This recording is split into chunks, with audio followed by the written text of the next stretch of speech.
I mean, since I'm such a huge star and everybody likes me, it's really rough because people want to give me everything for free and be my friend and take me places and show me wonderful things, and it's just terrible. It's, you know, it's really hard being so loved by everybody. You had 2 sold-out nights here in Toronto. Is that what's been happening everywhere? Shows? Well, I think the reason that we sold out twice in Toronto is we're playing the size venue that reminds me of Flea's bathroom in his house. It's kind You're playing where, the concert hall? Yeah. It's huge. Is that huge? Oh, yeah. Looks like a garage to me. Well, then you're used to selling out huge places then. But the nice thing about coming to Canada is we're huge. Yeah, it's all relative, isn't it? I got attacked coming out of the Lenny Kravitz show the other night. You guys performed on stage with him? Well, we went to see Lenny Kravitz, and he asked us would we come out and play on Let Love Rule. And so we said, all right, and we went out there and play is the word. Well, do whatever. We went out on stage with Lenny, and Lenny was rocking, and we were rocking, and I mean, we didn't, you know, pick up cellos or anything like that. But Flea did get down on his hands and knees, and he started doing a Fela's Wife head-banging routine. Reverse Fela's Wife. Because they do it with their buttocks. I was using my face. And he smashed his head on the ground. Oh. Yes, I did. He did. I smashed my face into the ground for Lenny Kravitz. And you cut your finger last night? And last night I chopped my fingers up. But when we came out of the backstage from the Lenny show, we got attacked, and it dawned on me that we're huge in Canada. How many people attacked you? I don't know. How many people was it? I don't know, but I just don't understand why they want to attack like that. I think that's really crazy. They were hurting me. I mean, why do they want to do that? I mean, when you were a kid, if you liked somebody, did you jump on them and start screaming at them and yelling, pulling at them? Well, I didn't, but I remember I went to see David Cassidy at the Montreal Forum, and the girls there were rabid. They would have attacked him if they had a chance. They would have grabbed him for sure. So are you becoming sex symbols? I think Anthony's a sex symbol. Am I a sex symbol? He's a sex symbol. I think Flea Well, you both got grabbed. I am by no means a sex symbol. I would say that if anybody in the band was considered a sex symbol, it would be Flea. I don't think so. But it's with men though for Flea.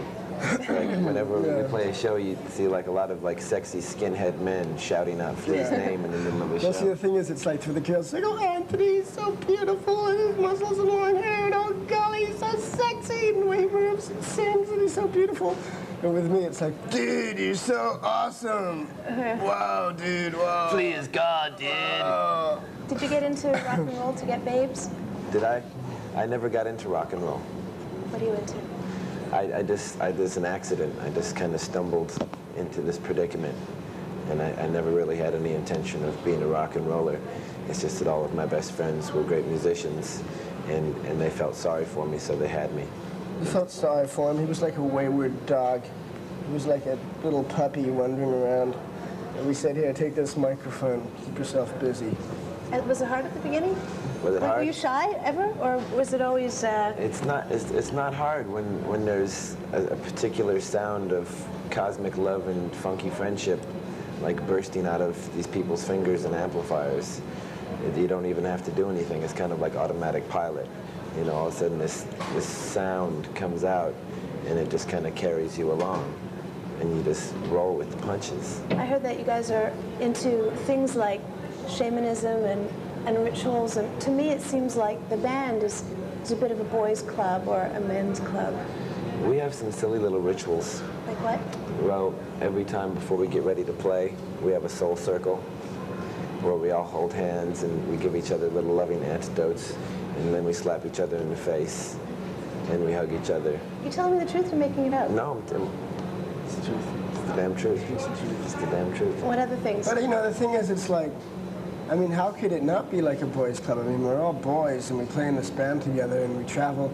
You know, and it's like we've been doing this. The Red Hot Chili Peppers have been together for almost 9 years now, and it's like we travel all around the world all together, and we do this thing that we worked on and created and built, and we're all together all the time doing this thing. Yeah, you know, and it's difficult too because when you're with somebody like that all the time.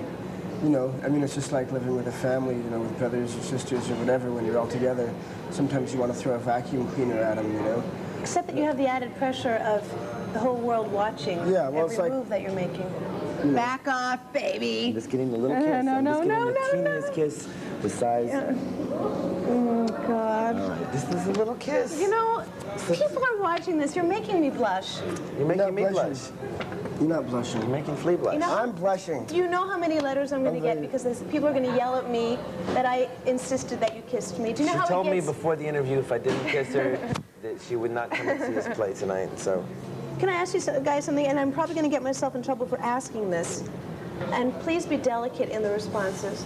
But what is it about you guys and your penises? You seem to have, more than any man that I've ever met, this outrageous obsession with your penises. And Why? What makes you think that? Why? Why do you say that? Well, in every obsession. interview that I've ever done, that's pretty much takes up half the interview. Well, we didn't bring it up. That's because, you know, what it is, you know, the existence of sexual energy is such an everyday part of life. It's such a natural aspect of life that we end up relating to it without any shame, right?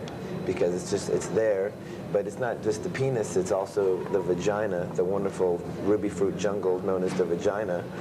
And when you feel so comfortable, you know, with a particular aspect of life, such as sex, and you sing about it, and it's part of your music, and it's part of your energy, and you're not afraid to be comfortable with it, then you're normal, in my opinion. But, you know, if you're like a right-wing, reactionary, Judeo-Christian, you know, freak who thinks that sex is terrible, then you ignore it, and it becomes something sick and terrible. And we just, you know, we don't have to hide from anything. Can you go too far on the other way, though? Well, I think people go too far. They get the idea that we're comfortable with our sexuality, and so, you know, they're so freaked out by the idea that somebody isn't uptight about their sexuality that they key in on that and they think that that's all we're about. But we're about 500 million other things as well. You know, we just don't shy away from our dicks, you know, because there's no reason to. Mm-hmm. I asked for this, so it's okay. Don't worry about it. What's interesting is listening to a record and even reading interviews, looking at photographs of you guys, even meeting you in person, you seem to be concentrating more on the music this time than on the antics. That's not true. I mean, that's just public perception. It's like I think the people we've made more of an effort to, like, in the media to like stress the music more, but you know, we've always concentrated on music. You know, it's always been of vital importance to us, and it's always been the thing that made us do everything that we do, and the core and the reason for our whole being is playing music. So it's, you know, it's not true. It's all media perception. You know, music has always been the #1 main thing for us. It's all you know, it's the whole point of being in the band is playing music. Soul Sacred Love. Why don't we play some music, and then we'll come back and chat way more. What are we playing? We're going to play Give It Away. All right. Good song. Thank you. Very good song. Red Hot Chili Peppers is Give It Away, and we'll be back with more from these guys. How much? How do you know what camera? And of course, Red Hot Chili Peppers. Who made that video? A really nice guy named Stéphane Sednaoui, who's a Frenchman. Beautiful. Yeah, he did a really good job. Where are you He's just going? getting his juice. He's just getting his juice. Yeah, we sat down and Maybe there's a microphone here. We want to hear what you're going to say. Hold on. There we go. Okay. We sat down to find a video director, and we looked at about 20 reels of different people, and it all looked like the same person. And then we saw this one particular reel, and we said, "Who's that? We want this guy." What else has he done? He did a video called Cosmic for Ziggy Marley, and he does pictures. Tell me a story about what it's not going to look like. No. All right. Never mind. Oh, come on. No? I fixed your microphone. Okay. You don't have to. And I will bark on command.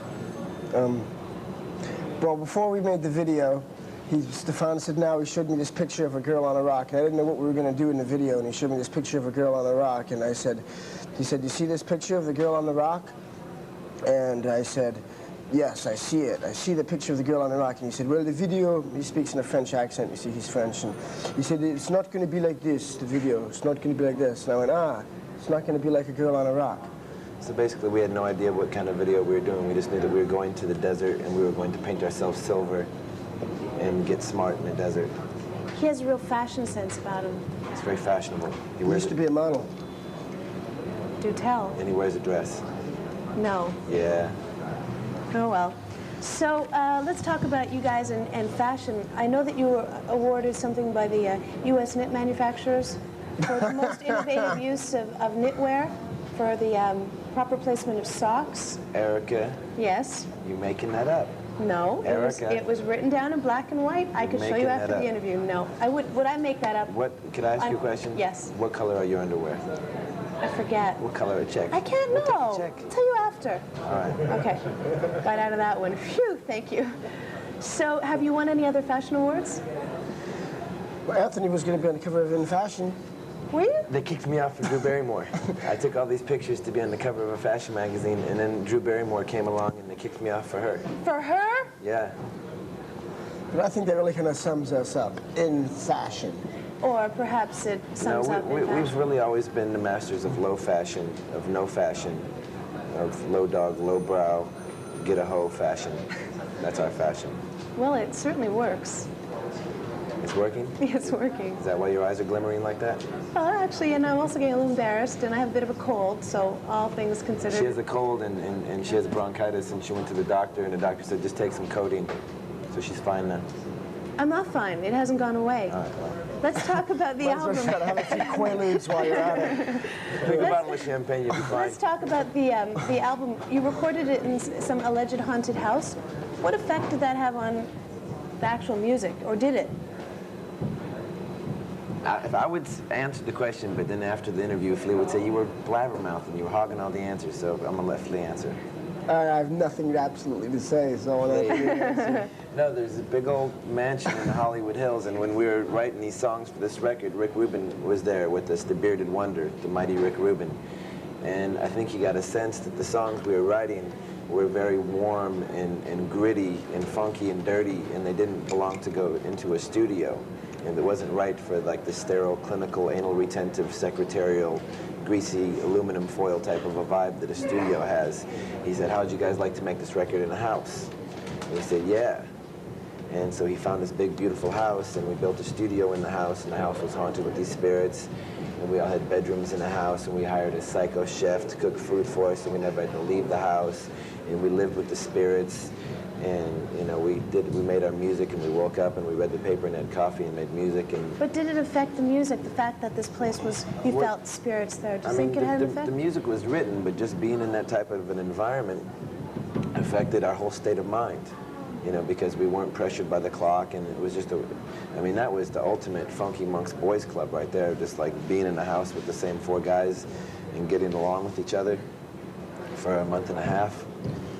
You can hear all about it on our new video coming out October 29th called Funky Monks on Warner Brothers Records and Tapes Videos. It's a home video. It's called Funky Monks, and we'll be marketing it to the community at large, and you can hear about it and find all about the wacky time those crazy Chili Peppers had holed up with the haunted ghost in a haunted mansion deep in the Hollywood Hills with that crazy guy, Rick Rubin.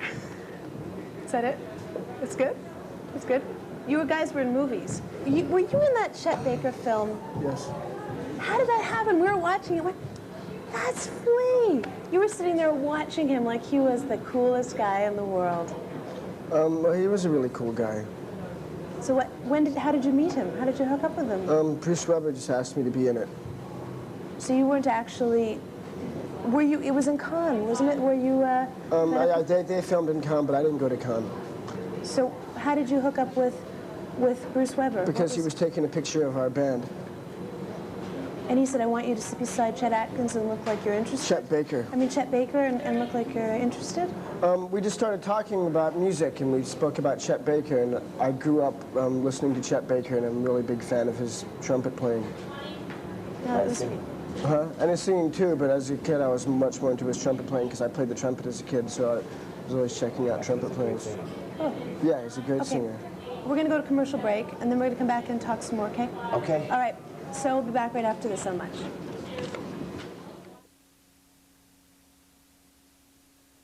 Later. We're going to go to Vancouver in January, and I'm probably going to see my old in-laws when we get there. Oh, that's very nice. Yes. Carol and Zeviar and Anna Mae Zeviar. Would you like to say hello to them now? Would you like to say their names a little bit? The Zeviars, they're in Victoria. You have any other Canadian connections with the band? With the band? Yep. Well, I think we made one with you now.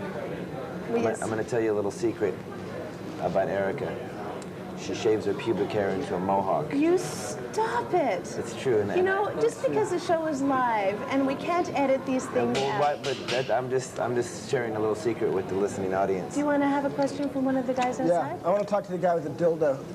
All right. Stop it now. We're going to have to stop the interview. Stop it. He's the one who's got the dildo. He's the one. Against Okay, the window. but Okay, can y'all hear us? you just pick the guy that you want to ask a question, or the girl, Like, the whoever. guy with his fly open and slip banging his head, that guy. Okay, Charles Manson, what would you like to say? One question. You can ask a question. Ask We a can hear question, you. Charles. My clothing store. Can you put it up, Sylvie? Crank it, Sylvie. Okay, say it up. Put it up. What did he say? Question? I got a clothing store right up the street. If you guys come all the shit you want free. A clothing. This is not a promotional spot. Oh, this is a. man, this is your chance to ask him. intellectual intercourse. Well, I've been wait, hold on, I'm into a free pair Okay. of shoes or something. You want some free shoes? You over there in the glasses. What's your question today? You. Yes. Ask a question. What's on your mind?